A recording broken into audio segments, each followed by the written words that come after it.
सुप्रभात आप सभी को।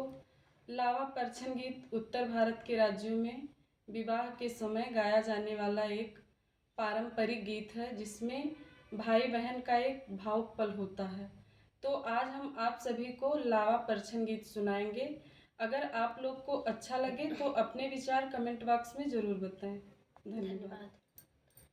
लाई पर छो ये भैया